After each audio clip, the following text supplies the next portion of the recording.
Kelompok April ya? Iya, Bu. Ya wis, ayo. Bet.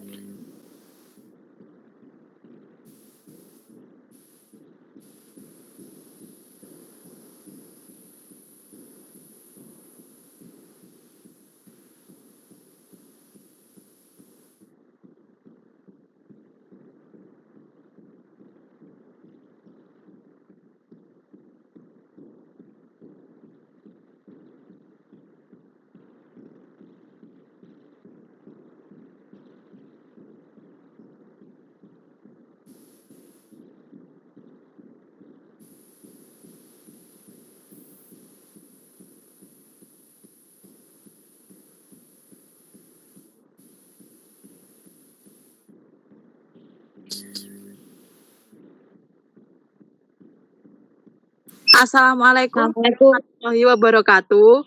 Kami dari kelompok 3 untuk presentasi yang kedua ini akan menampilkan video kami terlebih dahulu.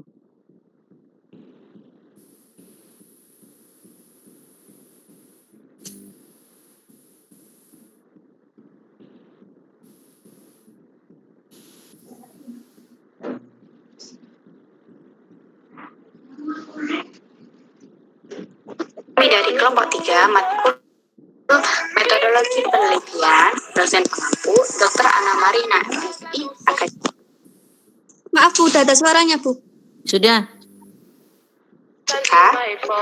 Di sini kami akan menunjukkan cara bagaimana membuat mind map tentang merasionalkan unit analisis. Anggota kami terdiri dari yang pertama ada Hana, dan yang kedua ada Eka Fatma, yang ketiga ada Ina, yang keempat ada Veronica, yang kelima ada Kembali turun jalan. ada Aja. Pertama, kita siapkan bahan bakunya. Yang pertama itu ada kertas warna-warni, yaitu dapat dua kertas manila, dan yang ketiga alat-alat tulis, penggaris, dan sebagainya, dan yang keempat referensi buku metodologi penelitian. Sini kami memulai menulis sumber-sumber dari merasional unit analisis seperti populasi, sampel, dan unit analisis. Kita tulis dan kita warnai. Setelah itu kita gunting-gunting, terus kita tempelkan dan kita warnai. Untuk mempercantik map pen, kita gambari pohon-pohon sehingga terlihat menarik dan cantik. Dan ini hasilnya. Terima kasih.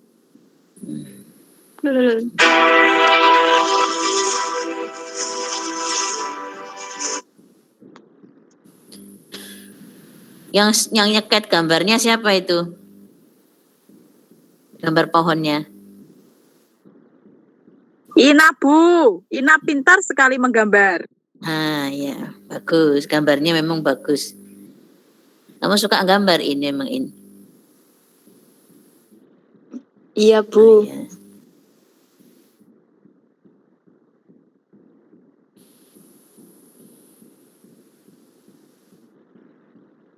Coba tadi mind mapnya bisa dibesarkan, yang mau dibahas apa saja.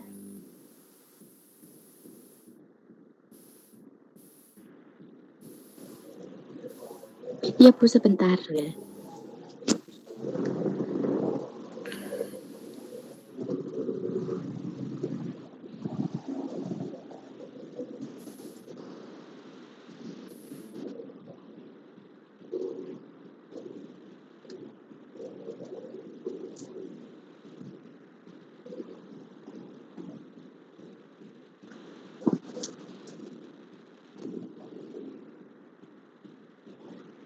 Apa sudah kelihatan Bu?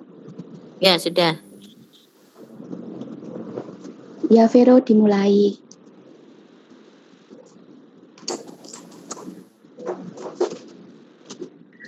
Oke, Assalamualaikum warahmatullahi wabarakatuh. Mohon maaf saya salam lagi, enggak apa-apa ya. Ya, untuk bab kali ini yang kita bahas adalah merasionalkan unit analisis.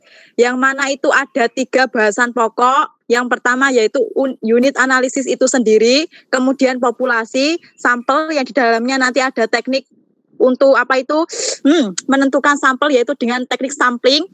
Ya, kemudian ada cabang-cabangnya, bisa dilihat sendiri. Untuk unit analisis ada definisi, ada pembagian unit analisis itu ada berapa aja. Kemudian untuk sampel itu ada definisi juga kegunaannya, terus teknik sampel itu ada 2. Bisa dilihat yaitu ada A dan B, random sampling dan juga non-random sampling. Untuk lebih jelasnya, mari kita simak berikut ini, yaitu teman saya yang akan menjelaskan. Baik, untuk definisi unit analisis.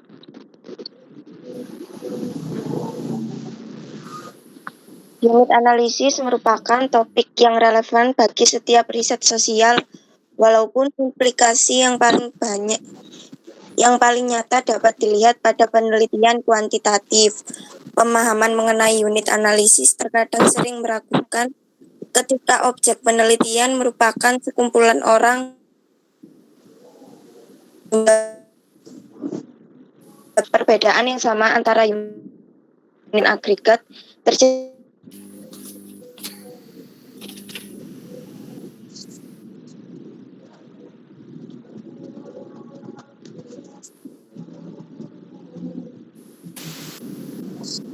interaksi sosial, interaksi sosial. Untuk yang pertama yaitu individu. Telah disinggung sebelumnya, individu manusia merupakan unit yang sangat penting dalam riset ilmu sosial. Pada ilmu sosial, temuan hasil penelitian akan menjadi sangat berharga jika temuan tersebut dapat diterapkan atau berlaku bagi semua tipe manusia. Kelompok individu yang sering menjadi objek penelitian antara lain pelajar, pekerjaan industri, dan lain-lain. Yang kedua yaitu kelompok. Berbagai kelompok sosial dapat pula menjadi unit analisis dalam penelitian ilmu sosial. Peneliti berupaya untuk memperoleh karakteristik yang dimiliki suatu kelompok yang dipandang sebagai satu entitas tunggal. Sebagaimana unit analisis lainnya, kita dapat mengemukakan karakteristik kelompok-kelompok sosial berdasarkan individu anggotanya. Misal, suatu keluarga, kelompok pertemanan, kelompok suatu kota, dan lain-lain. Selanjutnya akan dijelaskan oleh Eka.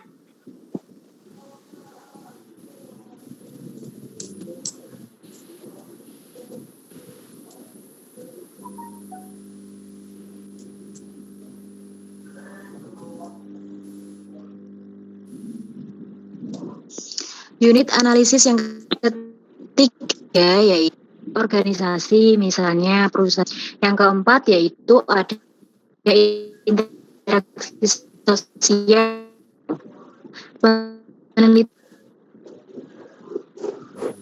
Penelitian terhadap interaksi yang terjadi pada masyarakat. Unit analisis penelitian terhadap interaksi sosial lain berarti artefak sosial.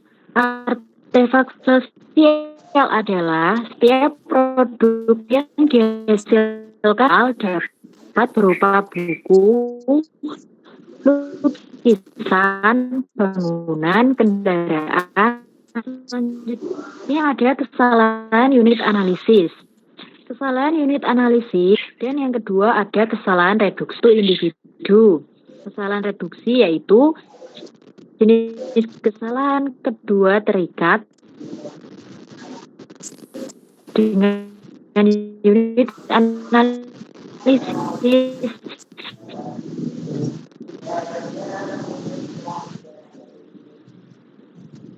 yang mencakup upaya untuk menjelaskan suatu fenomena tersebut. Selanjutnya akan dijelaskan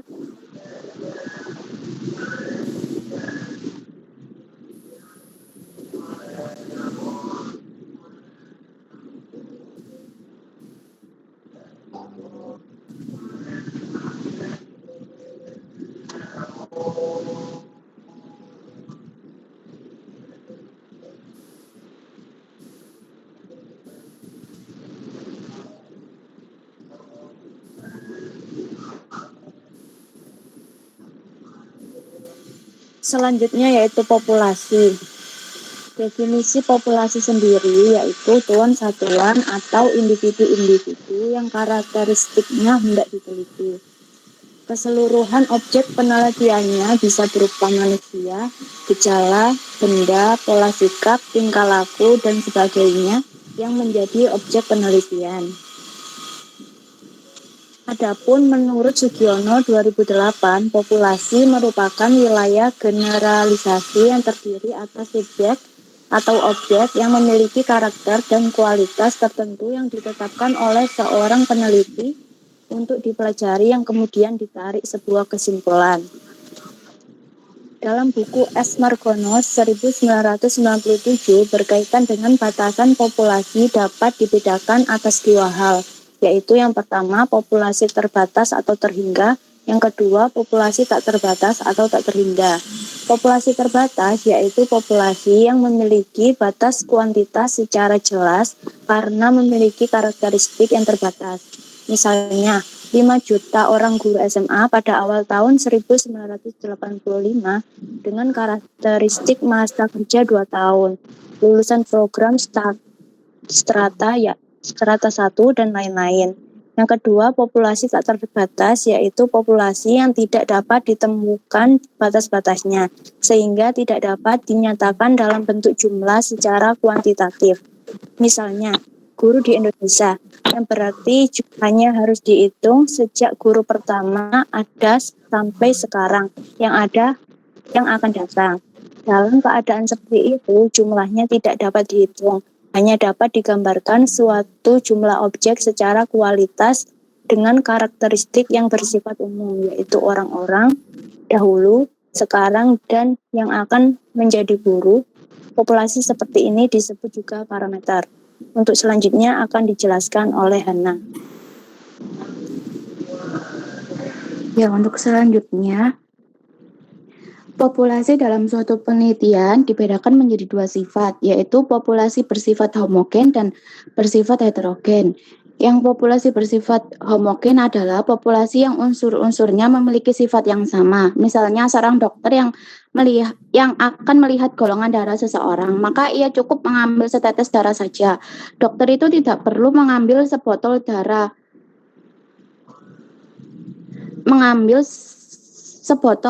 Sebab setetes dan sebotol hasilnya akan sama saja. Dan yang kedua, populasi bersifat heterogen, yaitu populasi yang unsurnya memiliki sifat atau keadaan yang bervariasi, sehingga perlu ditetapkan batasan-batasannya.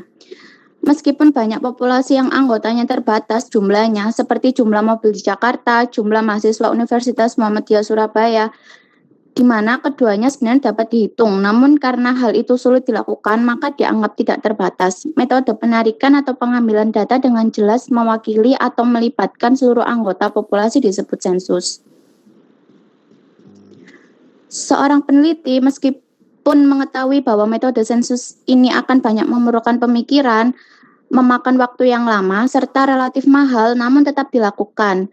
Hal ini karena satu, untuk ketelitian, dan yang kedua, sumber bersifat heterogen. Yang untuk ketelitian, suatu peneliti sering meminta ketelitian dan kecermatan yang tinggi sehingga memerlukan data-data yang besar jumlahnya. Apabila unsur ketelitian dan kecermatan ini diprioritaskan, maka harus digunakan metode sensus. Dan yang kedua, bersifat heterogen. Apabila menghadapi sumber informasi yang bersifat heterogen, di mana sifat dan karakteristik masing-masing sumber sulit untuk dibedakan, maka lebih baik digunakan metode sensus. Yang selanjutnya akan dijelaskan oleh rekan saya tentang sampel.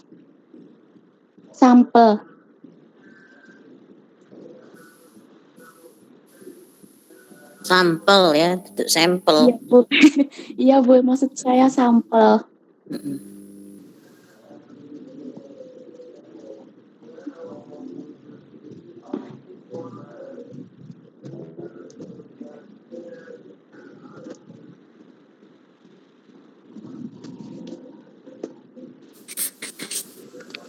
Dan yang ketiga yaitu sampel. Definisi sampel sendiri yaitu merupakan bagian dari populasi yang dipelajari dalam sebuah penelitian. Sedangkan menurut Sugiono yaitu sampel adalah bagian dari jumlah dan karakteristik yang dimiliki oleh populasi tersebut. Sehingga sampel merupakan bagian dari populasi yang ada, sehingga untuk pengambilan sampel harus menggunakan cara tertentu yang didasarkan oleh pertimbangan-pertimbangan yang ada. Dan yang kedua, kegunaan sampel yaitu yang pertama, kita bisa menghemat biaya, mempercepat pelaksanaan penelitian, menghemat tenaga, memperluas ruang lingkup penelitian. Kenapa kok bisa dikatakan menghemat biaya? Karena dalam penelitian ini, ketika meneliti, contoh ya, meneliti secara menyeluruh terhadap seluruh populasi tidak mungkin dilakukan. Misalnya, bila kita ingin meneliti tentang kebiasaan makan balita Indonesia, bagaimana mungkin kita bisa mengumpulkan seluruh balita Indonesia? Itu kan tidak mungkin terjangkau, sehingga diambil beberapa saja, mungkin dari kabupaten atau provinsi yang bisa dijangkau. Gitu. Dan objek penelitiannya itu bersifat homogen. Misalnya, kita mau meneliti air laut di Selat Sunda, maka kita nggak mungkin mengambil seluruh air laut di Selat Sunda itu untuk kita teliti. Jadi kita ambil beberapa tabung saja, sehingga menghemat penelitian dan juga mempercepat pelaksanaan penelitian. Selanjutnya dilanjutkan oleh Aprilia Veronica.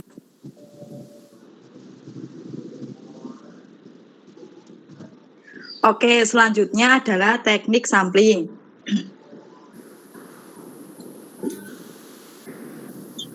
Teknik sampling adalah pengambilan atau memilih. Jadi merupakan proses pengambilan atau memilih sampel atau elemen yang dilambangkan dengan N kecil dari populasi yang dilambangkan dengan N besar. Elemen itu sendiri atau sampel itu sesuatu yang menjadi objek penelitian yang merupakan bagian dari populasi. Terus kemudian kerangka sampel adalah daftar yang memuat seluruh elemen atau sampel sebagai dasar untuk penarikan sampel random. Tipe sampel menurut prosesnya ada dua, yaitu sampel dengan pengembalian dan sampel tanpa pengembalian. Dengan pengembalian yaitu sebuah satuan sampling bisa terpilih lebih dari satu kali. Sebagai contoh, untuk populasi yang berukuran N besar sama dengan 4 dan sampel yang berukuran N2, maka sampel yang mungkin terambil adalah N pangkat N, yaitu yang populasinya 4 itu dipangkatkan 2 dari sampelnya itu. Jadinya itu maka yang sampel yang mungkin terambil itu ada 16 sampel. Kemudian terus sampling tanpa pengembalian itu tidak ada kemungkinan suatu satuan sampling terpilih lebih dari satu kali.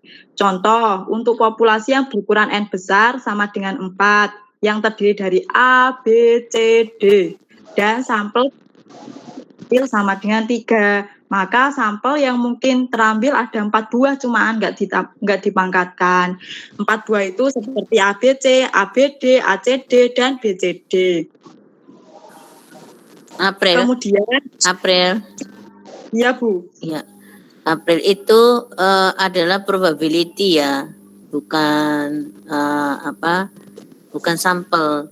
Jadi kalau kamu tadi populasinya 4, kamu pangkatkan itu menjadi sampel. Sampel itu bagian dari populasi, jadi harus lebih besar populasinya daripada sampel. Kalau tadi populasi cuma 4, kamu sampelnya jadi 16, nah itu kan tidak rasional, gitu ya. Jadi iya, Bu, berarti keliru ya ini. Ya, itu adalah bukan sampel, tetapi probability, kemungkinannya bisa diambil. Kan karena teknik sampling itu ada yang probability, ada yang non probability. Jadi kalau probability kan punya kesempatan yang sama, tetapi kalau seperti itu ya. Ya, jadi langsung saja saya jelaskan teknik sampel ada 2, yaitu random sampling dan non-random sampling.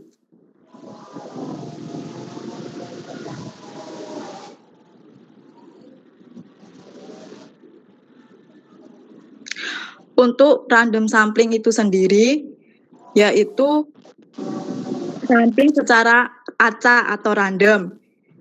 Dan sampel random itu diperoleh ya, dan sampel yang diperoleh itu disebut sampel random karena diacak tadi. Teknik random sampling ini hanya boleh digunakan apabila setiap unit anggota populasi itu bersifat homogen. Homogen itu sama yang tadi sudah dijelaskan. Kalau sama itu boleh random. Misalnya air selaut ya langsung diambil satu aja. Setitik itu enggak apa-apa karena itu kan sama, maksudnya homogen. Hal ini berarti setiap anggota itu mempunyai sifat yang sama. Terus yang termasuk random sampling itu ada beberapa. Ada random sampling, ada proportionally fit random sampling, terus disproportionately fit random sampling, dan area sampling. Kemudian yang non probability sampling itu tuh pengambilannya tidak boleh acak. Soalnya apa? Soalnya itu populasinya itu bersifat heterogen atau tidak sama. Tadi kan sudah dijelaskan populasi yang termasuk heterogen seperti apa, itu tidak bisa diambil secara acak, harus melalui plan tertentu. Contoh yang termasuk non probability sampling yaitu sampling kuota, sampling sistematis, sampling aksidental, purposive sampling, sampling jenuh, dan snowball sampling. Snowball sampling.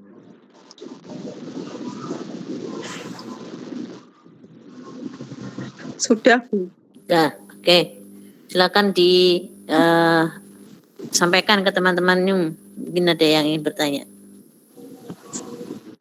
Teman-teman, dari penjelasan tadi, apakah masih ada yang kurang jelas? Monggo bisa ditanyakan.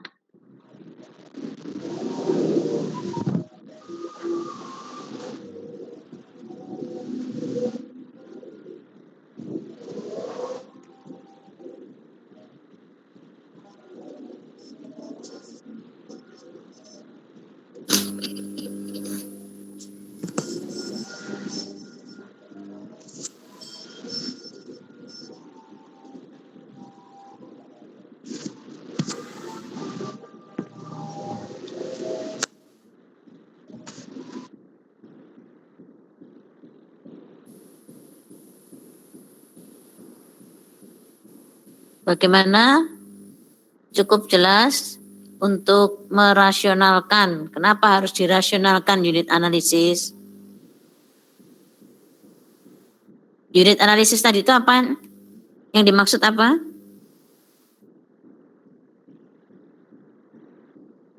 Ada yang bisa jawab?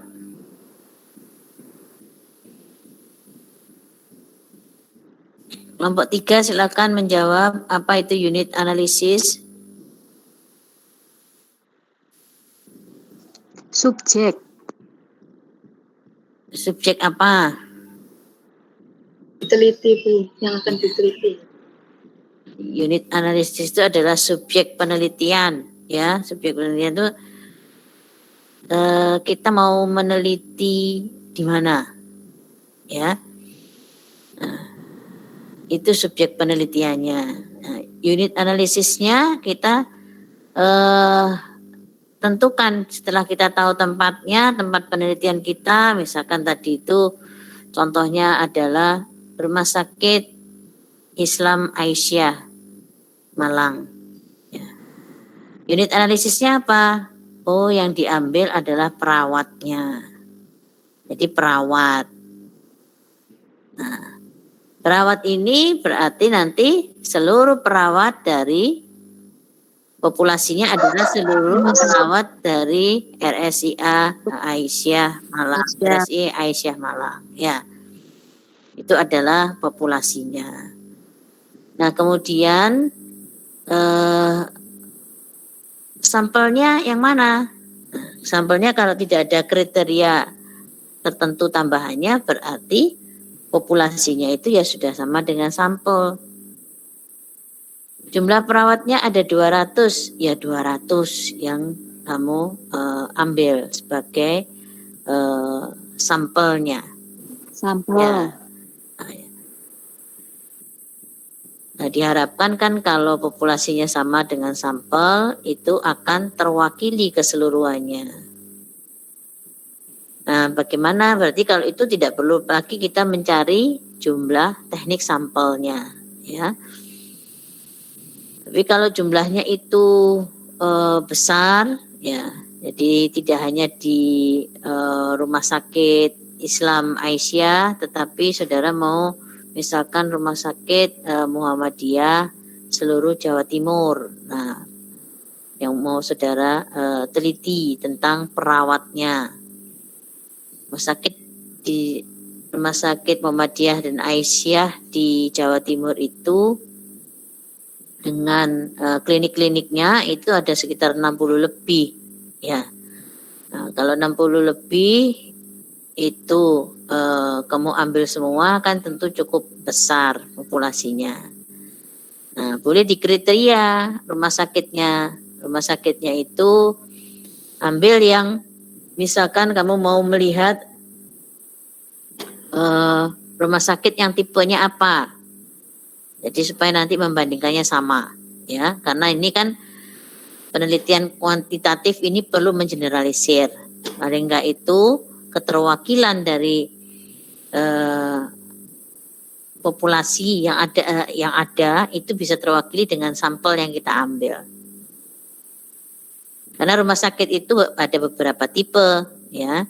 Nah, jadi yang misalkan akreditasinya aja sudah juga ada tipenya. Akreditasi yang dasar, yang menengah, atau yang sudah lanjutan. Nah, ini perlu kita spesifikasikan. Sama juga seperti perusahaan, skalanya itu skala yang dia besar, ya, seperti pada kita itu kan ada mikro, menengah, makro, ya, unit usaha kecil, menengah, dan unit usaha yang makro, ya, seperti itu. Nah, ini kalau untuk rumah sakit juga begitu, ya. Jadi kita ambilkan itu yang supaya nanti bisa digeneralisir. Bebannya perawat ini yang mau saudara teliti adalah untuk rumah sakit yang tipe akreditasinya B misalkan. Jadi ada unit pelayanan dasarnya itu adalah 5 layanan spesialis, ya. Berarti saudara ambil dari 60 tadi itu mana yang masuk ke tipe itu. Oh, ternyata ada 10 misalkan gitu, ya. Nah, 10 rumah sakit itu berarti yang sudah masuk di kriteria, ya. Jadi pemilihan dari populasi yang 60 itu kamu ambil populasinya dengan kriteria, ya. Jadi 10. Nah, 10 ini barulah saudara menentukan sampelnya.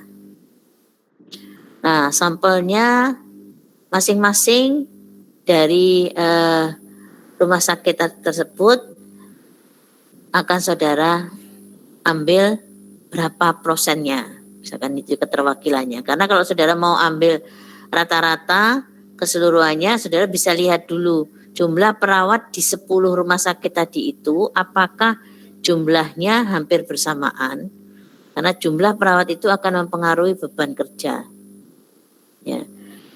Jadi kalau misalkan dari 10 rumah sakit jumlah perawatnya itu sama-sama sekitar 200, ya. Nah, maka itu harusnya memang terstandar, ya. Rumah sakit itu kan juga dilihat dari untuk tipenya itu dilihat dari TT-nya, jumlah tempat tidurnya.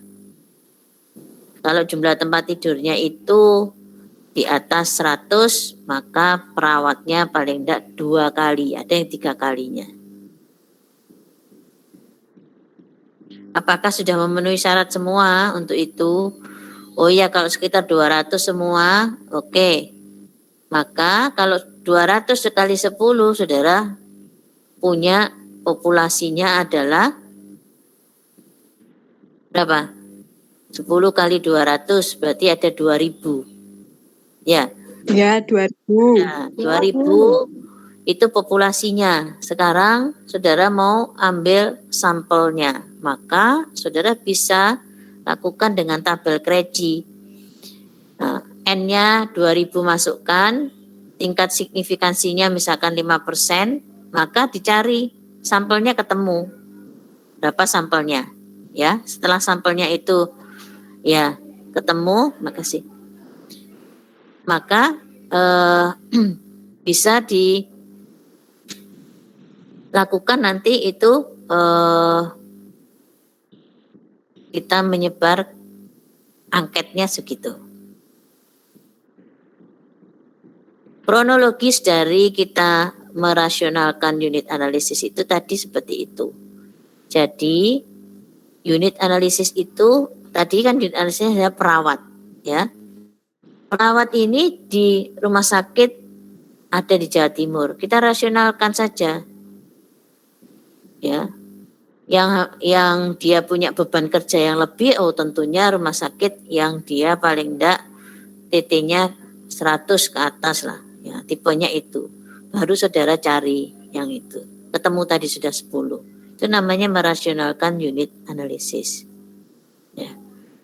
Bu, dari 10 itu ternyata satu rumah sakitnya misalkan ya ini ya. Satu rumah sakitnya itu sebetulnya sudah tutup, Bu. Karena izinnya tidak bisa diperpanjang. Misalkan seperti itu ya kalau terjadi. Nah, itu namanya rasionalisasi tadi. Itu harus kita drop.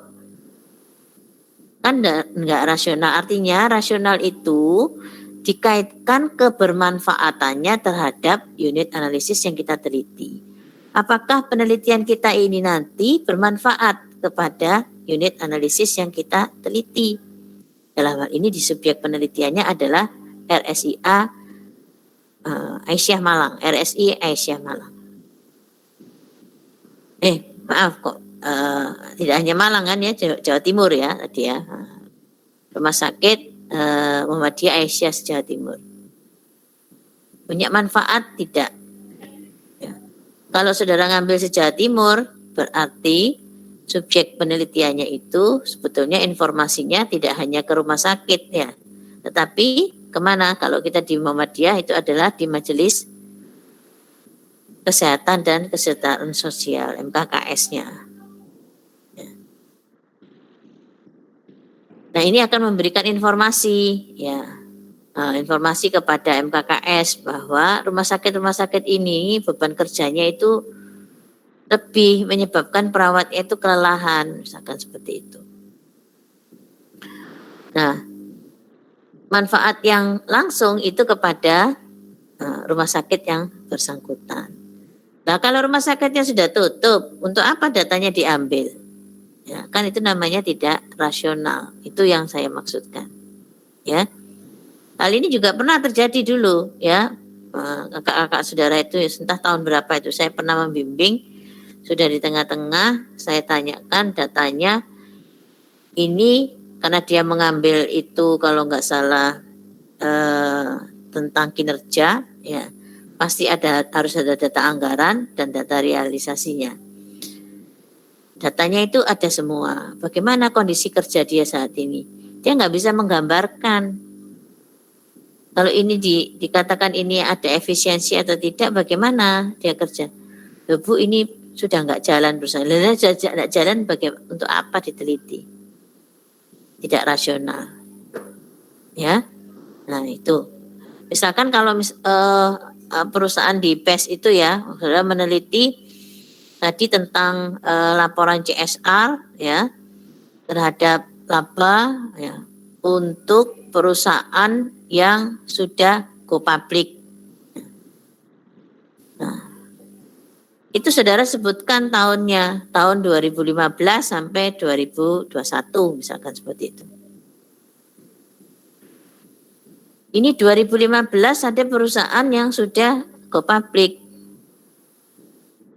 Tetapi pada tahun 2000 perusahaan itu menjadi go private. Ya, jadi kalau go public kan dia sahamnya sudah dijual ke masyarakat. Kemudian saham itu payback ya, artinya di payback, beli kembali oleh pemegang saham. Itu menjadi go private, istilahnya seperti itu. Nah, ini apakah rasional? Tidak kita masukkan sebagai salah satu sampel di dalam penelitian kita? Rasional enggak? Halo?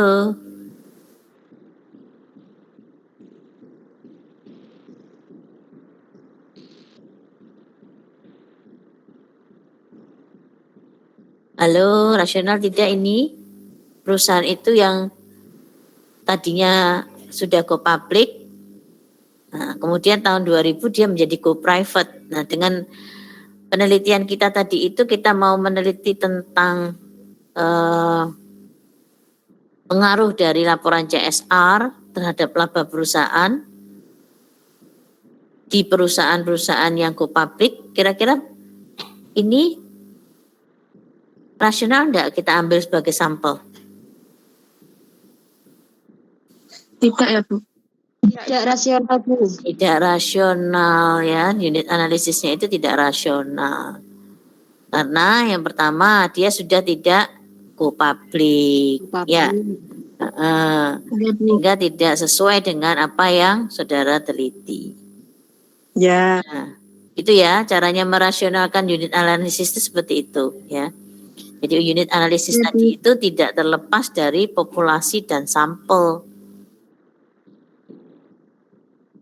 Kira-kira sudah punya gambaran tentang mulai dari kita merumuskan masalah kelompok 1, kemudian memperkuat teori sampai merasionalisasikan unit analisis. Ibu insya Allah ada. Ya, baik, jadi kita tinggal nanti 2 kali lagi presentasinya untuk kelompok 4 dan 5. Ya. Setelah itu sudah saudara tinggal menyusun proposal ya sebagai ganti untuk UTS. Jadi kegiatan ini juga akan membantu saudara nanti pada saat saudara melakukan riset. Karena saudara sudah bisa menentukan bagaimana caranya merumuskan masalah. Ya, tadi juga sudah disebutkan oleh siapa tadi ya? Mungkin yang masalah teori tadi ya. Jadi kalau kita mau merumuskan itu harus dasarnya teori. Jadi jangan kita betul boleh berangkat dari fenomena, tetapi teorinya tidak ada, ya. Nah, misalkan saudara itu yang terkait dengan alam gaib, ya, misalkan gitu. Nah, saudara mau misalkan akuntansi yang ada pada misalkan di alam gaib. Nah, itu kan angel golek teori ini. Apa di alam gaib itu adakah malaikat itu raqib dan atid itu akan menghitung amal kita? Tidak ada di akuntansinya kan? Nah, artinya Tidak ada, Bu. nah, iya, raqib atid itu punya hitungan sendiri. Dia mencatat mana yang baik, mana yang jelek dari amal kita. Nah, seperti itu. Buruk. Jadi semuanya itu harus berangkat dari teori kalau mau merumuskan masalah. Bu, saya itu kan Bu, penasaran Bu, saya mau tahu bagaimana caranya menghitung amalan itu raqib sama atid. Nah, itu memang kegalauan kamu, tapi kamu tidak bisa membuktikan secara empiris. Ya. Sehingga itu tidak bisa masuk dalam kategori rumusan masalah karena tidak didukung oleh teori. Gitu ya? Oke, Bu. Iya, Bu. Ya, baik. Jangan lupa presensinya ya, nanti diisi. Saya buka sampai jam 1. Gitu? Ibu kemarin, Ya. Bu kemarin ada yang belum absen. Kenapa kok belum absen? Kelupaan soalnya presentasi, Bu.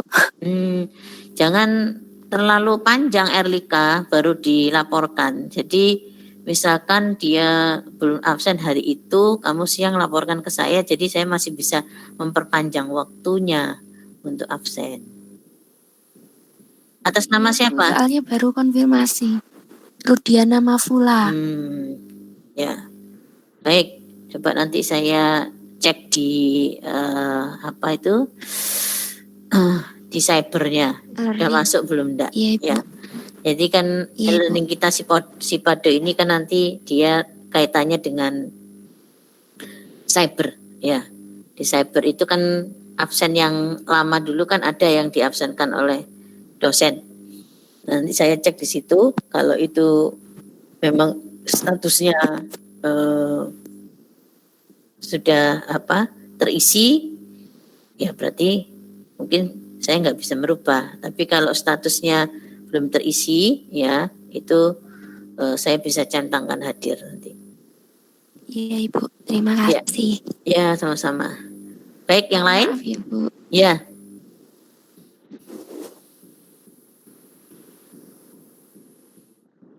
Baik, tidak ada ya. Ini soalnya saya nanti setelah zuhur ada rapat senat pemilihan dekan ya. Jadi sebentar lagi dekannya akan berganti ya. Ya. Iya, Ibu.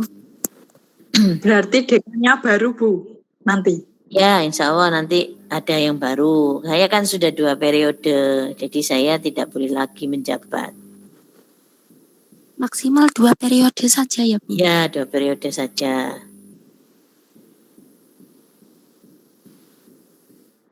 Baik gitu ya.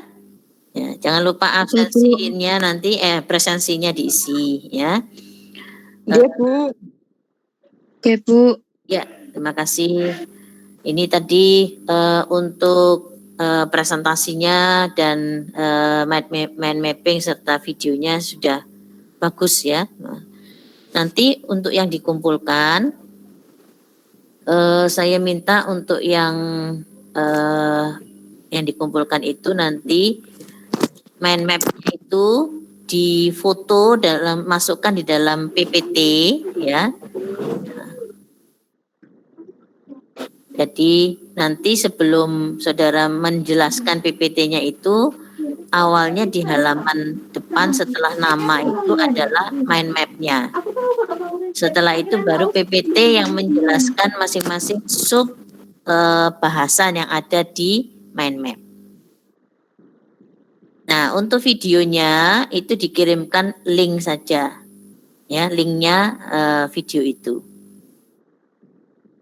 Untuk kelompok 1 sampai 5 itu 2 kali presentasi, semuanya sama seperti itu. Jadi yang tadi belum ada PPT-nya, segera dibuat PPT-nya ya. Nah, nanti kumpulkan ke PJMK. PJMK nanti yang akan mengirim ke saya. Jadi biar kumpul satu persatu ya. Jadi nanti kalau mengumpulkan ke PJMK, masing-masing kelompok itu ada 2 yang dikumpulkan. Ya, kan 2 kali presentasi. Ya.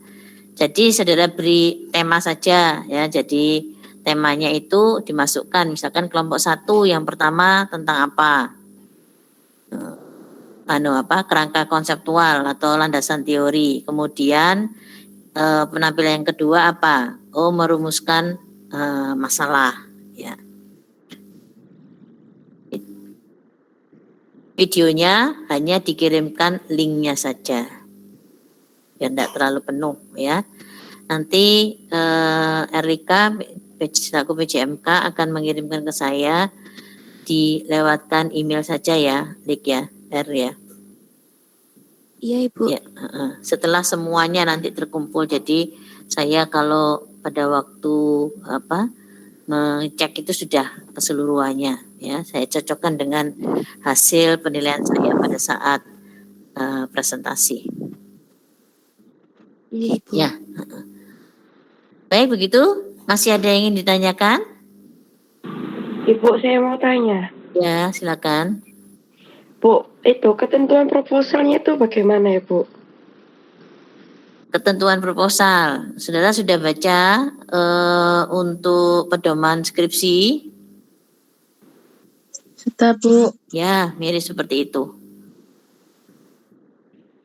Jadi Oke, kalau Bu. ya situ kan ada keterangannya kalau misalkan saudara ini untuk yang dikumpulkan ya, saudara pakai proposal yang pendekatan kuantitatif ya. Karena untuk tugas ini adalah yang kuantitatif. Tapi nanti kalau saudara mau nyusun skripsi, boleh yang kualitatif. Oke, Bu. Ya, oke. Ibu, saya izin bertanya. Ya, silakan. Dalam menentukan sampel, Ibu, Ya. populasi itu kan ada yang infinite sama finite. Misal saya itu menggunakan itu infinite, Ibu. Suaranya kok keputus. Ya, Alivia. Saya kan populasinya itu misalnya infinite sih, Bu. Infinite itu apa yang dimaksud? Tidak diketahui jumlahnya populasinya. Ya, tak terhingga tadi.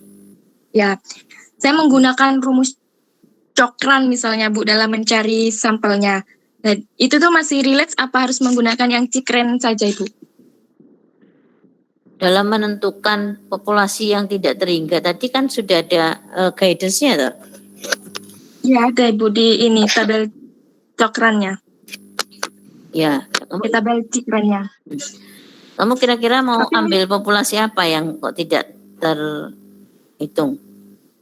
Ini, Bu, wajib pajak di Kecamatan Kamal gitu misalnya, Bu. Tapi kan saya nggak tahu ini jumlah wajib pajaknya. Soalnya saya cari data di BPD Bangkalan itu tidak ada, Ibu. Jumlah wajib pajak yang setor pajak atau ini kan perlu kamu pisahkan, atau jumlah wajib pajak yang punya NPWP. Jumlah wajib pajak yang ini punya NPWP. Nah, berarti kan kamu ke kantor pajak. Hanya mengeluarkan NPWP itu kantor pajak. Okay. Pasti kalau misalnya data di situ. Kalau misal yang tidak memiliki NPWP itu saya cari di internet itu masih relate apa tidak, Ibu? Apa harus juga ke kantor pajak? Kalau dia nggak punya NPWP ya durung wajib pajak. Oh, begitu. Iya. Makanya tadi saya tanyakan yang hanya mempunyai wajib NPWP apa yang dia yang sudah melakukan kewajibannya dengan membayar pajak. Itu beda. Kalau NPWP itu ada yang punya NPWP tapi nggak pernah lapor pajak. Ada seperti itu. Ya. Ya. Kalau yang ya itu bukannya tak terhingga, bisa diketahui jumlahnya. Kalau jumlah penduduk sensus, nah itu yang susah itu. Kecuali kalau misalkan sensusnya tadi kan karena jumlah penduduk ini kan berkembang terus. Iya. Ya, tapi itu bisa diatasi dengan kita memberikan batasan waktu. Tadi kan contohnya teman saudara yang presentasi kan masalah jumlah guru di Indonesia. Nah, itu kalau tidak dibatasi sampai tahun berapa yang jadi guru itu, ada yang dia masih dalam mencapai mau menjadi guru, itu masih calon guru ya.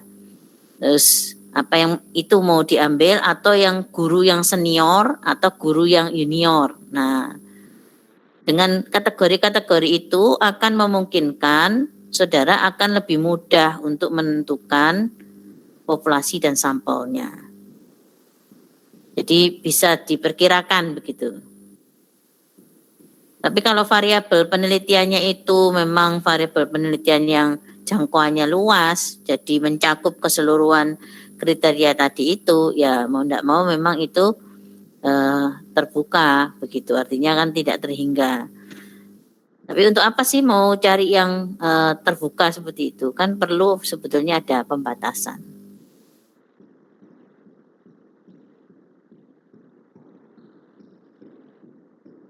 Itu kalau penelitian sosial gitu sih nggak apa-apa ya, sosial maksudnya itu yang dia memang melihat tentang pertumbuhan penduduk gitu, atau pertumbuhan dari guru ya. Tapi kita kan ekonomi masih banyak dikaitkan dengan variabel-variabel penelitian yang masih bisa dirasionalkan. Gitu Alivia ya. Enggak, Ibu, enggak. Terima kasih, Bu Ana. Ya, cari yang gampang saja dihitung, nggak usah yang terlalu sulit-sulit ya. Oke, Bu. Ya, Mega, gimana Mega? Sudah bisa difahami tadi proposal yang bagaimana yang akan kita buat? Proposal. Iya Ibu, bisa Ya, Ibu. pendekatan yang kuantitatif ya. Dari proposalnya yang proposal bidang akuntansi ya. Nah, tadi contoh-contohnya kan masih banyak yang manajemen itu ya. Jadi harus fokus ke akuntansi saja ya Bu ya, nggak boleh nyeleweng ke manajemen. Artinya begini, kamu di akuntansi ya itu bisa mau pinjem teorinya yang lain, tapi ada akuntansinya di sana. Ya, misalkan tadi tentang apa itu kinerja karyawan, ya, terus kaitannya dengan sistem pengendalian manajemen. Ya. Nah, sistem pengendalian manajemennya itu teori dasarnya akuntansi. Nah, kinerja karyawan itu adalah dan teorinya di MSDM.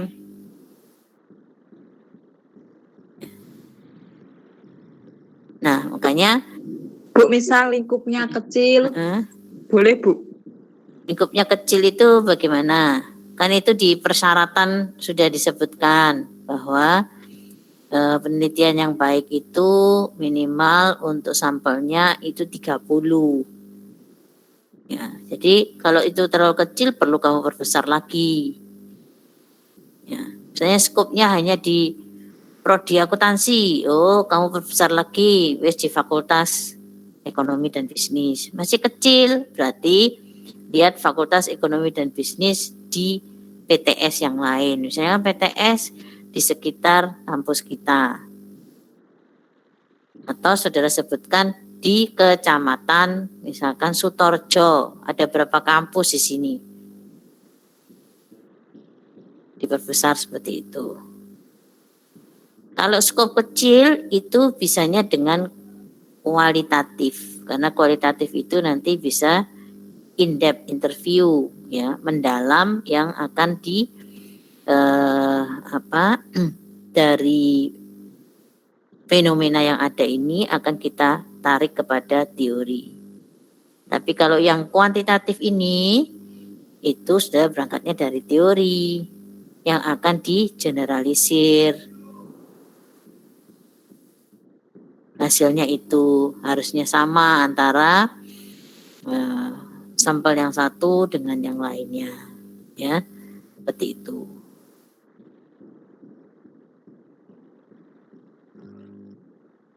Gitu ya.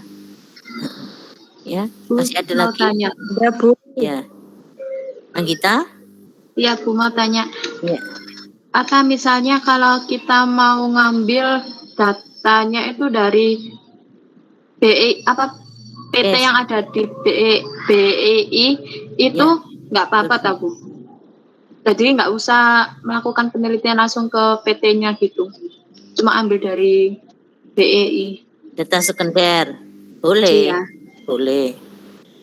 Ya, jadi tapi data sekundernya tadi itu, saudara tadi rasionalisasikan unit analisisnya, ya, karena ini kan kuantitatif, jadi harus mengeneralisir, jangan hanya cuma satu perusahaan.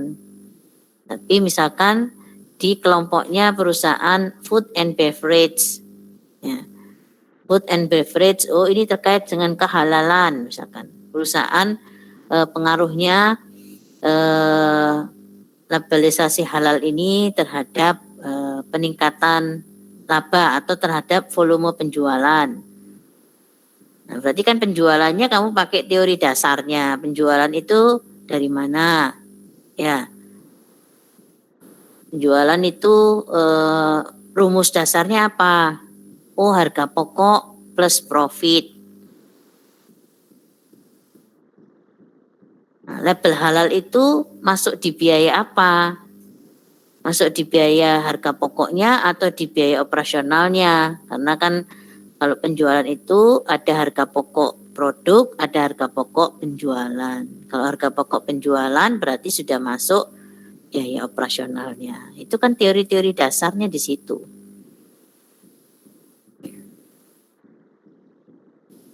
Nah, nanti kenapa kelompok food and beverage ini sangat penting kita teliti masalah kehalalannya ya, karena kan itu menjadi yang akan dikonsumsi oleh masyarakat. Nah, sedangkan di Indonesia sendiri masyarakatnya 80% adalah Muslim. Jadi dia penting untuk mengetahui kehalalan dari makanan itu. Nah, ke sana pergi teorinya Anggita. Oh, iya Bu, terima Iya. kasih. Ya.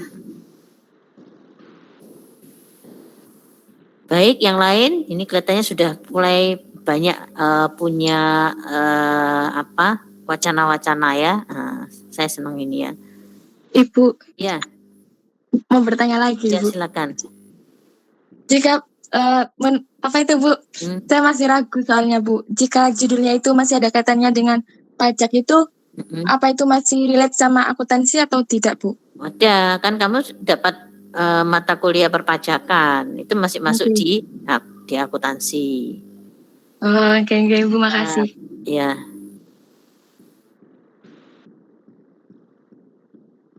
Baik, ada lagi?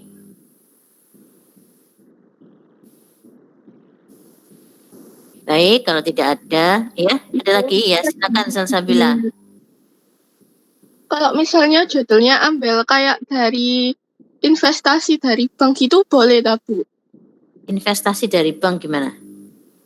Kayak bau-bau tentang perbankan gitu, perbankan yang kayak contohnya kayak dari BNI, Mandiri.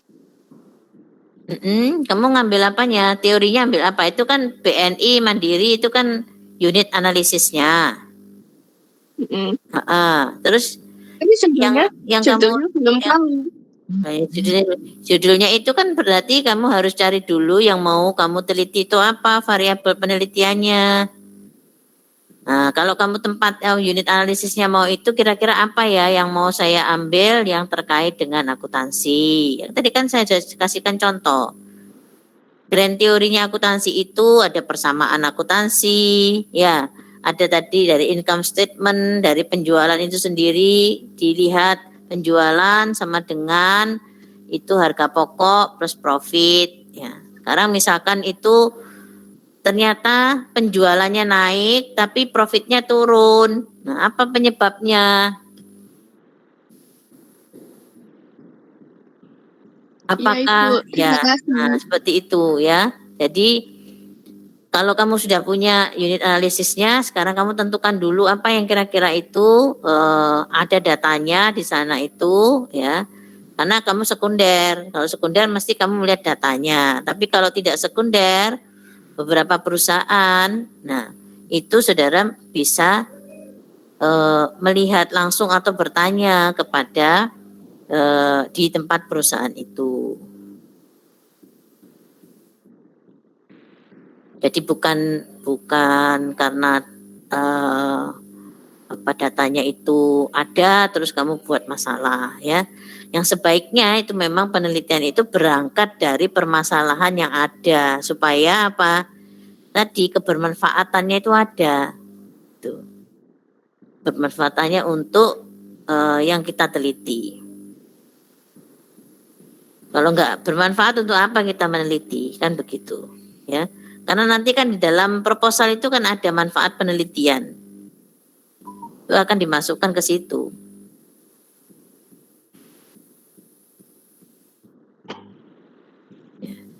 Jadi sekali lagi penelitian yang baik itu akan didukung dengan data. Data yang kita peroleh itu tergantung dari apa? Dari kita mengumpulkan data. Dari mengumpulkan data itu karena kalau pengumpulan datanya sudah baik, tetapi raw materialnya dari data itu kurang baik juga nggak akan hasilnya nggak baik. Misalkan apa raw materialnya adalah angketnya. Angketnya itu dari mana saudara membuatnya? Masukkan, misalkan ya, saudara meneliti tentang hubungan atau pengaruh dari literasi kewirausahaan ya dengan literasi pengetahuan tentang bisnis, bisnis dengan kemauan mahasiswa itu di Fakultas Ekonomi untuk menjadi wirausahawan. Misalkan seperti itu. Nah, untuk literasi bisnisnya atau literasi kewirausahaannya itu saudara lihat dari apa saja. Ya. Kan kalau salah satunya itu mahasiswa sudah menempuh pengantar bisnis, sudah menempuh kewirausahaan. Nah, pasti ada pertanyaan, apakah saudara sudah menerima kuliah pengantar bisnis? Nah, kalau pertanyaan itu tidak ada, nah bagaimana saudara melihat literasi tentang bisnis dari seorang mahasiswa Fakultas Ekonomi dan Bisnis di UM Surabaya? Nah, ini berarti kualitas dari kuesioner, ya. Jadi urutannya itu begitu. Nah, kualitas kuesioner itu akan dipengaruhi juga atau dia dipengaruhi oleh apa? Teori yang mendukungnya. Teori yang mendukung itu kan baru diturunkan indikator. Indikator ini baru nanti yang dibuat item kuesioner. Berarti kalau teori yang mendukung itu mempengaruhi, berarti ini juga atasnya lagi apa sebetulnya yang mempengaruhi teori ini? Yaitu penetapan variabel penelitiannya harus sudah pas. Sehingga saudara cari teorinya itu juga pas.